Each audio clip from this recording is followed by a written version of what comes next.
Hello everyone, hope all of you guys are doing well. And here we are for our chapter 17 lectures.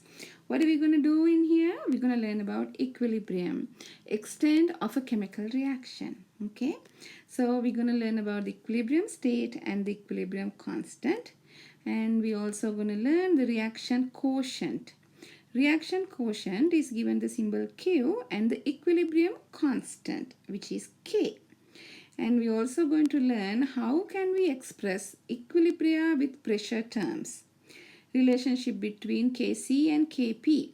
Kc is equilibrium constant with regard to concentrations of our reactants and the products, and Kp is when we choose or when we use pressure terms. Okay. We're also going to learn how to compare Q. Q is the reaction quotient, and K, which is the equilibrium constant, to determine reaction direction. Whether a reaction moving forward direction or the reverse direction. Okay. Also, we're going to learn how to solve equilibrium problems and reaction conditions and equilibrium. We're going to learn about Le Chatelier's principle. Okay, another very interesting topics are here for us to learn for this chapter as well. Oops. Okay, let's see. Move up a little bit. Oh, no. Okay, go up. Okay, now it's good. All right, so the equilibrium state. So what is the equilibrium state? All reactions are reversible and under suitable conditions will reach a state of equilibrium. Now remember, all reactions are going to be reversible and they're going to reach to an equilibrium. So what happened at the equilibrium? So at equilibrium, the concentrations of the products and reactants no longer change because the rates of the forward and the reverse reactions are equal. Okay, so at equilibrium what happens? Rate of the forward reaction equals the rate of the reverse reaction. So we say chemical equilibrium is at a dynamic state because reactions continue to occur. It's not that we're going to stop the reaction. Reaction continue to occur, but because they occur at the same rate, no net change is observed on the macroscopic level. Now let me explain it to you in terms of a diagram so you will be able to understand it more. Let's look at this reaction here. We have N2O4. If you remember how to name this compound, which is a molecular compound, covalent compound. We have two nonmetals, nitrogen and oxygen. So this is going to be, what's the name of this molecule? N2O4 dinitrogen tetroxide. Dinitrogen tetroxide decomposed to give you 2 moles of NO2, which is nitrogen dioxide. Okay. Now N2O4, to begin with our reactants, it's a colorless gas. Now it decomposes by itself to give you NO2, and NO2 is a brown color gas. Now you can see as the reaction proceeds with the time, the color, the intensity of the color increases. Okay, because we make more number of NO2, and then the last two color, they pretty much the same, and we will see why. Okay, so at the beginning we have certain number of molecules of N2O4 decomposed to give you NO2, and then with the time more N2O4 decomposed to give you NO2. Now we have 3, and with some more time, now you have 1, 2, 3, 4, 5 NO2 molecules, and 1, 2, 3, 4, 5, 6, 7, 8, 9 N2O4 molecules. And you let the time go further. You see here, its time is running, and then you check the equilibrium again. Do we have more than 5 NO2? 1, 2, 3, 4, 5. 1, 2, 3, 4, 5. 5 moles of NO2. What about N2O4? 1, 2, 3, 4, 5, 6, 7, 8, 9. 9 and 5. 9 and 5. But it doesn't mean that the reaction has stopped, but now the forward reaction and then the reverse reaction rates are equal. Now you can see there is no net change of the reactants and the products. Okay, so we say these two, when once it reaches this equilibrium, nothing, no net change for the reactants or the products, no net change, so they will be about the same concentrations. At this point, we say the forward reaction rate equals the reverse reaction rate. Okay. Now, if you put together in an equation like that, so this is a reversible reaction. So we can consider this reaction N2O4 giving you NO2 as a elementary step. Remember, in an elementary step, how do we write the rate of a reaction? So if you remember from our previous chapter, now if you write the rate for the forward reaction, we can say the rate constant for the forward reaction K forward, okay, and then we have N2O4 concentration. Remember, we learned how to write the rate law. So this is the rate law for the forward reaction.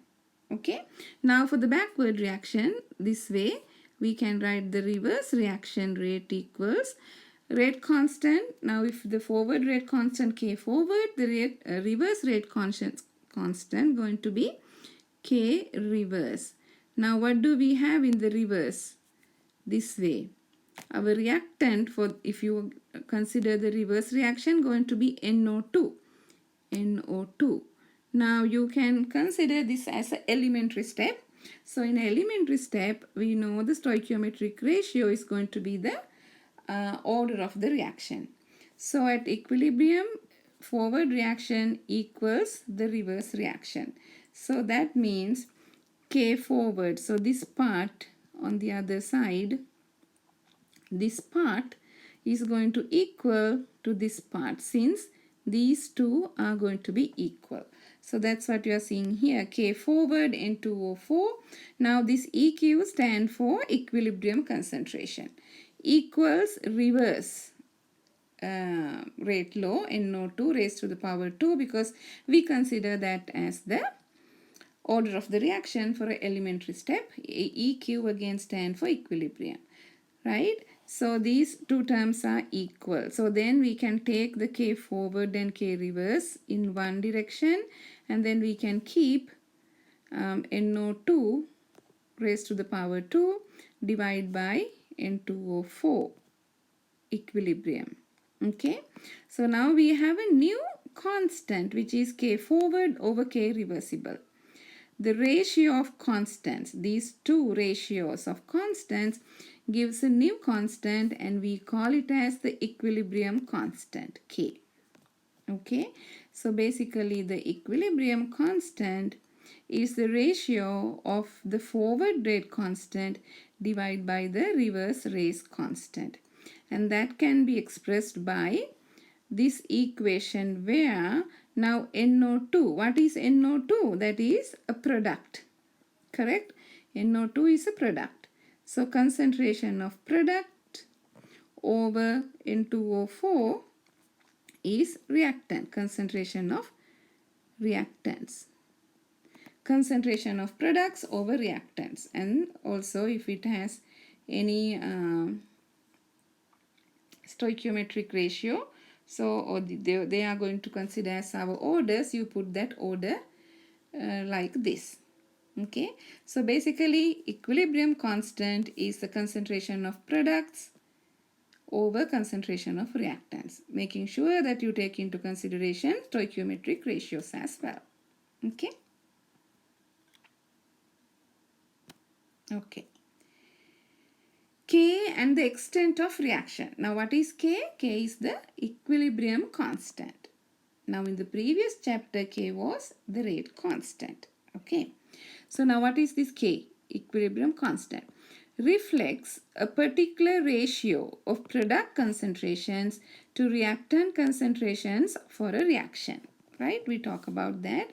It is the ratio of product concentration over the reactant concentration. K therefore indicates the extent of a reaction. That is how far a reaction proceeds towards the product at a given temperature.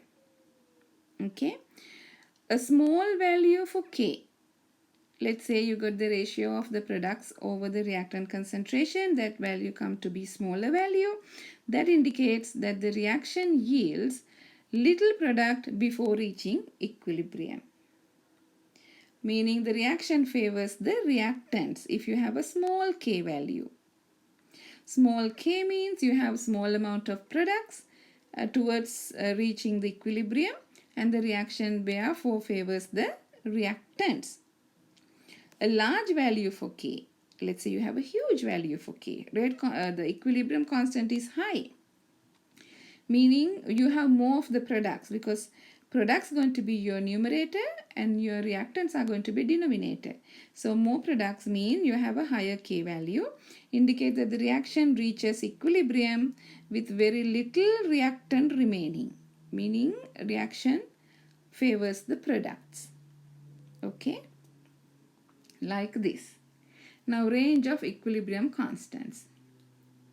Now the first one, this reaction, blue is your reactants and red is your products. What do you think about this reaction? You have lots of blue spheres, which is your reactants, and then your product is you have only one. What do you think about the rate constant, equilibrium constant of this reaction? Do you think it's huge or a smaller one? It is small, right? K, in fact, so there are 50 spheres, 1 red, and then you have 49 blue, 1 over 49. So K is 0.02, smaller K value.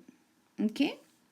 Now the next one, the orange color one or the brown color one is your reactant, and this light gray or ash color one is your product. So you have more of the products. K would be concentration of products 49 over 1. So 49 over 1 is 49. So higher is constant, not the rate again, equilibrium constant, sorry. So K is 0.02 equilibrium constant here, K here 49, higher equilibrium constant. Now this one right here, there are 25 black ones and 25 green ones, right? So the K, 25 over 25, 1. So we have three different K values, 0.02, 49 and 1. All of these reactions proceed and give you a product, but you can see the one where you have K 0.02, smaller rate constant, the reaction favors making more of the reactants because we have more of the reactants. Same thing here, when K equals 1, the concentration of reactants and the products are going to be the same. And then when you have a higher K, 49, meaning reaction favors making more of the products, meaning these color spheres over here. Okay, I hope you got some idea of the rate constants. Sorry, not rate constant, equilibrium constant. Okay, now what is the reaction quotient? So we learned about the K. K, we normally talk about K when reactants and the products reach its equilibrium state. When a reaction reach its equilibrium state. Okay. Now for the general reaction, let's say we have a general reaction, A plus B giving you C and D. And then we also have coefficients or your molar ratios, these little A, B, C, D's. So the reaction quotient, Kc, going to be the ratio of products to reactants at any point in a reaction. It's not necessarily at equilibrium, but other than equilibrium, they can also reach different ratios. So QC means Q gives the ratio of product concentration to reactant concentrations at any point in a reaction. At equilibrium, what happens? This Q become K. Okay, so the QC also you can find out concentration over products. C raised to the power little c, D raised to the power little d, divided by your reactants, A raised to the power little a, B raised to the power little b ratios over here. Okay, at the equilibrium, Q equals K. So for a particular system and temperature, the same equilibrium state is attained regardless of starting concentrations. Let's say you have this A plus B giving you C and D. It doesn't matter what is the concentrations that you started with A and B. The same equilibrium state is attained regardless of starting concentrations. The value of Q, the Q meaning the ratio of concentrations over the products, indicates how close the reaction is to the equilibrium and in which direction it must proceed to reach the equilibrium. Okay, so let's see how we can go about figuring that out. From the Q, how do you know whether it is close to K or not? Now let's see here how the change in Q is the reaction quotient again, concentration of products over the reactants. How is it going to change? How the K during N2O4 NO2 reaction, right? So N2O4 is our reactant. So what happened to the reactant concentration as the reaction proceeds? Reactant concentration decreases with time. And then the NO2 concentration increases with the time. Okay. Now up to this point right here, if you get the ratio of NO2 over N2O4, we call it as Q, reaction quotient.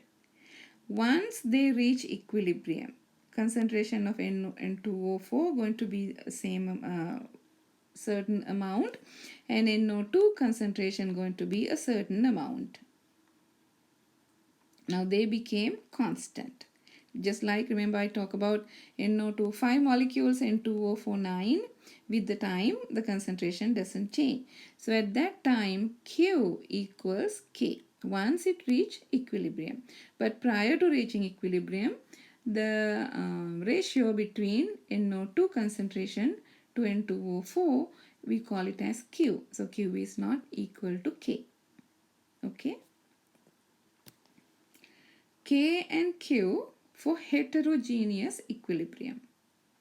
Now in the previous one, we had both N2O4 and NO2 are gases. Same phase. Now heterogeneous means we could be in a different phases like the liquid, solid, gases. So in a heterogeneous equilibrium involve reactants and or products in different phases. Now this one, calcium carbonate, is a solid. Calcium carbonate decompose or reacts to give you calcium oxide, another solid, and carbon dioxide. A pure solid or liquid always has the same concentration. Their concentration doesn't change if you have a pure solid or a liquid. That is the same number of moles per liter of solid or liquid. Okay. So the expression for Q and K include only species whose concentrations change as the reaction approaches equilibrium. Okay. So if you write the reaction quotient expression for calcium carbonate, calcium oxide, carbon dioxide, we only include carbon dioxide because both of these are solids. Their concentrations doesn't change with the time. Okay. So pure solid, remember pure solids like when you say S, and pure liquids. Pure liquids are different than aqueous. Liquid means you just take the calcium carbonate and you heat it up without adding any water and it becomes liquid.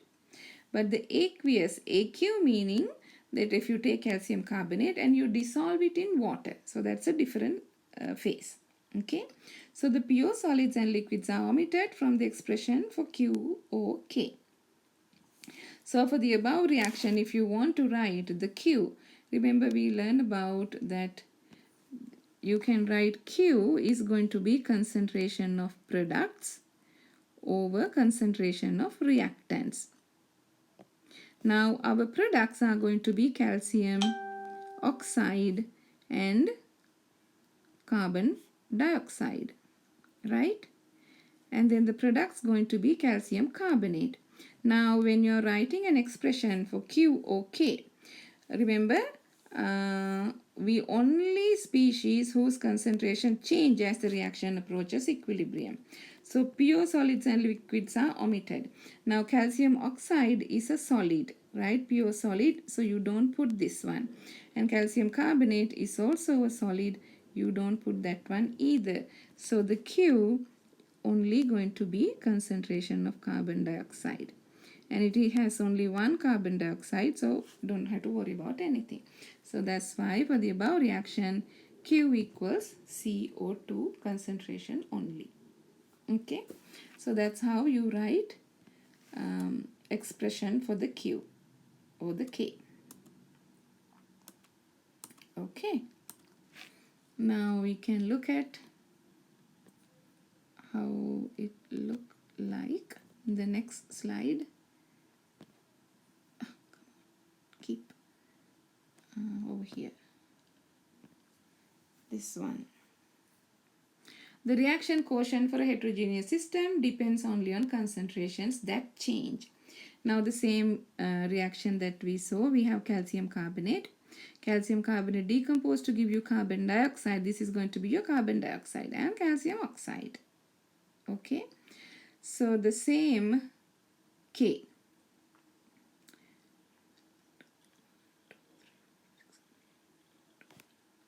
Yeah, so the same number of molecules. 1, 2, 3, 4, 5, 6, 7, 8.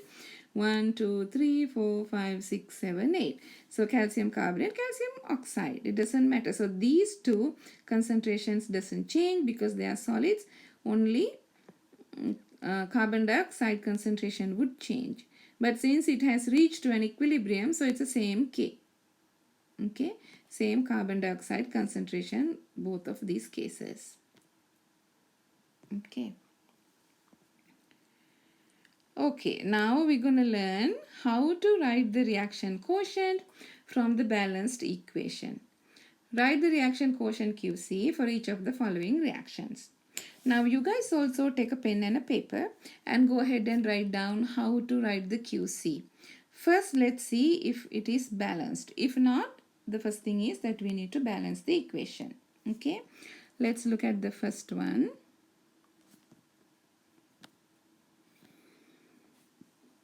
N2O5, and also you want to make sure whether they are the same phase gases. N2O5 giving you NO2 plus oxygen. How do you balance it? There are two nitrogens here, you put two nitrogens there. Now when you put two nitrogens, oxygen in NO2 will become 2 times 2, 4, and then there are 6 with these two. So there are 6 oxygens.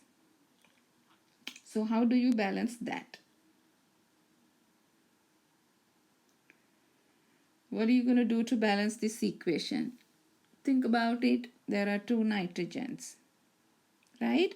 So let's see. Now we have only 5 oxygens over here. If you put 2 right there, what's going to happen? The nitrogen will become 4. So then you have to make this guy 4. So 4 nitrogen. So now it will make 4 times 2. There are 8 oxygens. That 8 plus this 2 will make it 10 oxygen here. 2 times 5 oxygens, 10. Now it is balanced, isn't it? Okay, now it is balanced. So we balanced it. N2O5,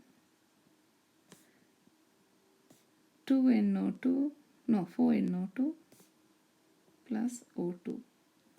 And then we put 2 right there, right? Now when you write the QC, how do you write the QC? Concentrations of products, which is NO2 concentration raised to the power 4, because the coefficient 4, oxygen concentration over into O5 raised to the power 2, like that. Okay, so let's check to see if what we did was correct. Yes, it was correct. Okay, So the next one, let's try to do the next one together. Where's the panel? Ah, there you go. I'm going to clear these pen marks and then let's work on the other one. Now we have sodium solid plus water liquid, sodium hydroxide aqueous, and hydrogen gas. Now what are we going to include in this one? First we need to see if our reaction is balanced. Can you check to see if the reaction is balanced? Now we have one sodium. We have two hydrogens here. We have one, two, three hydrogens there. And then what about the oxygen? We have one oxygen. Okay, so how do we balance it? Now we have two hydrogens on the left side, three hydrogens on the right side. So let's try to do like this. If you put 2 here, that will make it 2 sodium. That will make it 2 sodium here. So now you have 2 hydrogens. On the right side you have 4 hydrogens.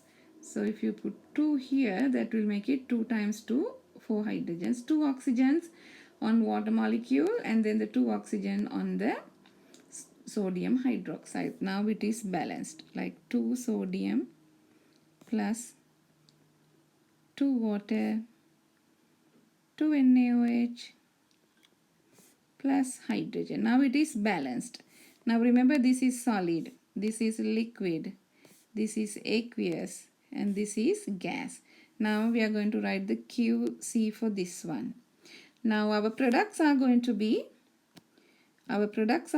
sodium hydroxide and hydrogen. Reactants are going to be these. How are we going to write the reaction quotient? Are we going to put sodium?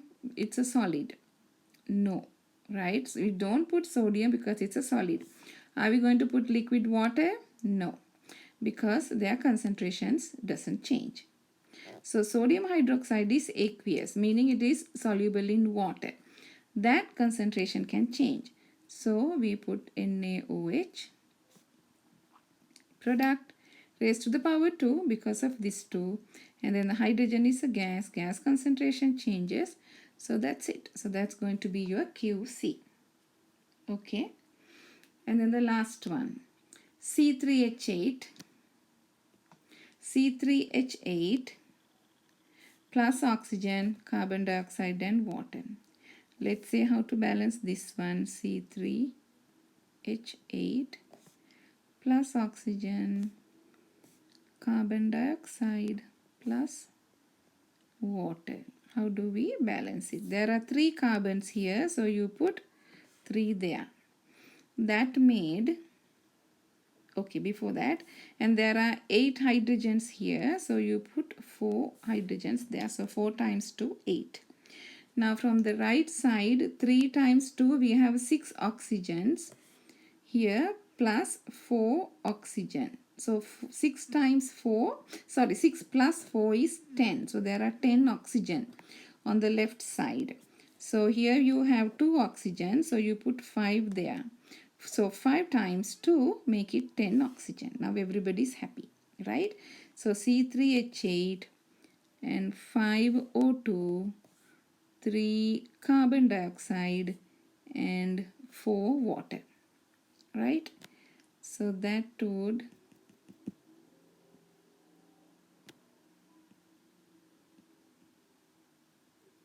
okay. So I can go ahead and erase these ones now that we balance the equation. Okay. Now how are we going to write our QC? Again, remember the QC going to be product concentration over reactant concentration. And all of these are gases. Gas, gas, gas, gas. So we are going to keep everything in our QC. So QC going to be then product concentration carbon dioxide raised to the power 3. Water concentration raised to the power 4. Over reactant concentration C3H8 and oxygen gas raised to the power 5.